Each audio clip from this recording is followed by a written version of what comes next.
அப்பத்தா பாரதி கிருஷ்ணகுமார் எழுதிய சிறுகதை. இதில் என்ன அப்படின்னா, அப்பத்தாக்கு ஒரு 15 வயசு இருக்கும்போது அதே ஊர்லேயே கண்ணுசாமி அப்படிங்கிறவரை பார்த்து பேசி முடிச்சிருப்பாங்க. கண்ணுசாமி தாத்தாவோட குடும்பம் வந்து நல்ல பணக்கார வீட்டு குடும்பம். அப்போ வந்து பேசி முடிச்சதுமே கண்ணுசாமிக்கு வந்து ரொம்ப தாளாத மாளாத காதல் அப்பத்தா மேலே.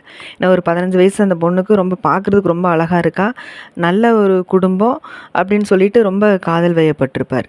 ஒரு 4 வருஷத்தில் கண்ணுசாமி தாத்தாவோட குடும்பம் வந்து படு பாதாளத்துக்கு போயிருக்கும். பொருளாதார ரீதியில் ரொம்ப கஷ்டமான ஒரு சூழல் வந்து அங்கே வந்துடும். அப்போ உடனே அவங்க அம்மா அப்பா என்ன பண்ணுவாங்கன்னா, அப்பத்தாவோட அம்மா அப்பா வேற ஒரு மாப்பிள்ளையை வந்து பார்க்க ஆரம்பிச்சிருவாங்க. இதெல்லாம் நடந்து ஒரு 19 வயசு ஆயிரும் அப்பத்தாவுக்கு. அப்போ இந்த 4 வருஷ இடைவெளியில் வந்து கண்ணுசாமி தாத்தா ஓட குடும்பம் வந்து ரொம்ப பொருளாதார ரீதியில் கீழே போகவும், அவளுக்கு வேற ஒரு மாப்பிள்ளையை வந்து பார்க்குறாங்க. அப்படி வந்தவர் தான் இந்த தாத்தா. அப்போ திருமணம் ஆயிரும். திருமணமாகி திருமணமாக ஒரு வாரத்துக்கு முன்னாடி வந்து கண்ணுசாமி தாத்தா அந்த ஊரில் இருக்க மாட்டார். பழனிக்கு பாத யாத்திரை போயிருப்பார். அப்பத்தாவோட திருமண நாள் அன்னைக்கு தன்னோட தலையை மொட்டையை அடிச்சுக்கிட்டு, இனி என்னோடய வாழ்க்கையில் திருமணம் அப்படிங்கிற ஒன்றே இல்லை அப்படின்னு சொல்லிட்டு சத்தியம் பண்ணிடுவார். இது எப்போ தெரியும் அப்படின்னா, 2 நாள் கழிச்சு தான் அப்பத்தாவுக்கு தெரியும். பணத்துக்காக ஒரு குடும்ப ஒரு ஒரு ஒரு உயிரவே கொலை பண்ணிட்டாங்களேன்னு அப்பத்தாவோட ஈரக்கொலையை நடுங்கி போயிடும். அதுக்கப்புறமா திருமணமான பின்னாடி தன்னோட கணவனும் கூட ரொம்ப அந்யோன்யமாக இருப்பாங்க. ரொம்ப சந்தோஷமாக அவங்கள மாதிரி ஒரு ஒரு அந்யோன்யத்தை வந்து இந்த உலகத்தில் நம்ம எங்கேயுமே பார்த்தே இருக்க முடியாது. அந்தளவுக்கு ரொம்ப பாசமாக அந்த கல்யாணமான தாத்தா மேலே அவ்வளோ பாசமாக இருப்பாங்க. திருமணமானது வந்து ஆடி மாதத்துக்கு முந்தின நாள். அப்போ அடுத்த நாள் ஆடி மாதங்கும்போது பொண்ணையும் மாப்பிள்ளையும் பிரிக்கிறது ஒரு சம்பிரதாயம். அப்போ அந்த மாதிரி வந்து அப்பத்தா வீட்டிலேருந்து வந்து அப்பத்தாவை கூப்பிடுவாங்க. அந்த மாதிரி பொண்ணை நாங்கள் வீட்டுக்கு கூட்டிகிட்டு போகிறோங்கும்போது தாத்தா மறுத்துருவார். பயங்கர வாக்குவாதமாகி பயங்கர சண்டையாலாம் மாறும். அப்போ தாத்தா சொல்லுவார், என்ன ஆடி மாதம் பொண்ணு மாப்பிள்ளையும் சேர்ந்துருந்தா குழந்த பிறக்கும், சித்திரை மாதம் குழந்த பிறக்கும், சித்திரை மாதம் குழந்த பிறந்தா குழந்தைக்கு ஆகாது. இதுதான் நீங்கள் சொல்ல வர்றீங்க. சித்திரை மாதம் குழந்த பிறக்காமல் இருக்கிறது என்னோட பொறுப்புன்னு சொல்லிட்டு தாத்தா சொல்லிடுவார். அப்பத்தாவையும் வீட்டிலேருந்து அனுப்ப மாட்டார். ஆனால் இதை சொல்லி கொடுத்ததே அப்பத்தா தான் அப்படிங்கிறது யாருக்குமே தெரியவே தெரியாது. ரொம்ப பாசமாக அந்த மாதிரி இருப்பாங்க.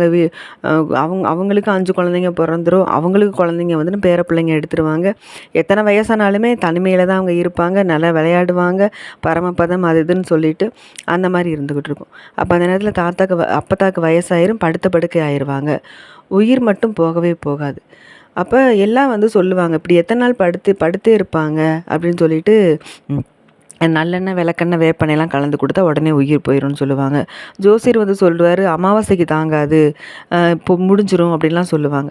ஆனால் யார் எத்தனை சொன்னாலுமே அந்த உயிர் மட்டும் பிரியவே மாட்டேங்குது. அப்பத்தா படுத்த படுக்கையாகவே இருக்காங்க. அப்போ ஒரு நாள் வந்து அப்பத்தாக்கு வந்து வலிப்பு நோய் மாதிரி வந்துடும் ஒரு இரவு. அப்போ தாத்தா வந்து அழுவார், இதெல்லாம் பார்க்குறதுக்கு நான் இருக்கேனே, இவளுக்கு முன்னாடி நான் போயிடணுமே அப்படின்னு சொல்லிட்டு தாத்தா அழும்போது எல்லாருக்கும் மனசு ரொம்ப கஷ்டமாயிரும். என்னோட தாத்தா இப்படி சொல்கிறாரே அப்படின்னு சொல்லிட்டு இருக்கும்.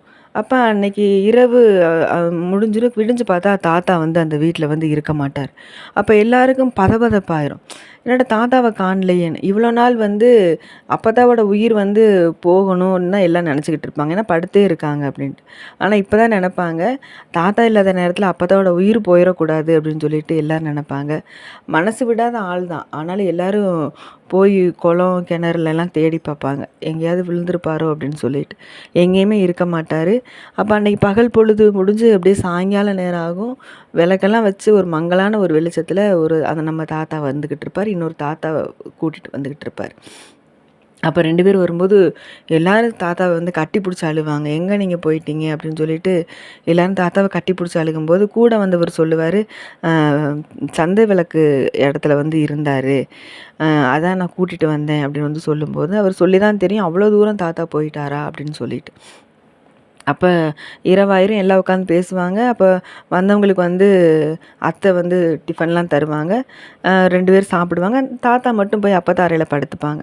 அந்த கூட வந்தவர் வந்து எல்லாரு கூடயும் சேர்ந்து பேசிட்டு கொஞ்சம் லேட்டாக தூங்க, ஒரு பாயும் தலைகாணியும் கொடுங்கன்னு சொல்லிட்டு வாங்கி தாத்தா இருந்த அறைக்குள்ளேயே போய் பக்கத்தில் பாய் போட்டு படுத்துப்பார். அப்போ வந்ததுலேருந்தே அந்த வந்தவர் என்ன சொல்லுவார்னா, மொதல் பஸ்ஸுக்கு போகணுன்னே சொல்லுவார் விடிஞ்சதையும். அப்போ அந்த விடியறதுக்கு அந்த பஸ்ஸு வர்றதுக்கு 1/2 மணி நேரத்துக்கு முன்னாடி அப்பத்தா தாத்தா வந்து வந்த தாத்தாவை தொடுவார். தொட்டதுமே 2 பேரும் அவர் முழிச்சுக்குவார். இரவெல்லாம் தூங்கலைங்கிறது நல்லாவே தெரியுது. அப்போ அப்போ நம்ம தாத்தா வந்து கையில் வந்து தண்ணி வச்சுக்கிட்டு அப்பத்தாவுக்கு ஊற்ற சொல்லி தருவார். அப்போ வந்தவர் வந்து விரல் படாமல் அப்பத்தாவோட வாய்க்குள்ளே அந்த தண்ணி ஊற்றும்போது அந்த கணம் வந்து அப்பத்தாவோட உயிர் வந்து போகும். அப்போ என் செல்லமே நீ என்னை விட்டு போயிட்டேன்னு தாத்தா கதறி அழுவார். அந்த சத்தம் வந்து காலடி தேய நடந்து போகிற அந்த கண்ணுசாமி தாத்தாவோட காதில் வந்து விழுகும். மனசு பிடிச்சி வச்சுக்குது ஆத்தாவோட மனசில்.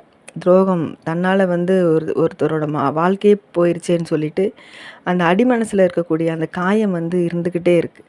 அந்த நினைவுனால தான் ஆத்தாவோட உயிர் இவ்வளோ நாள் போகாமல் இருந்தது. கண்ணுசாமி தாத்தா வந்து தண்ணீர் கொடுத்ததுமே அந்த உயிர் போகிறதாட்டம் இந்த சிறுகதை வந்து முடிஞ்சிருக்கும்.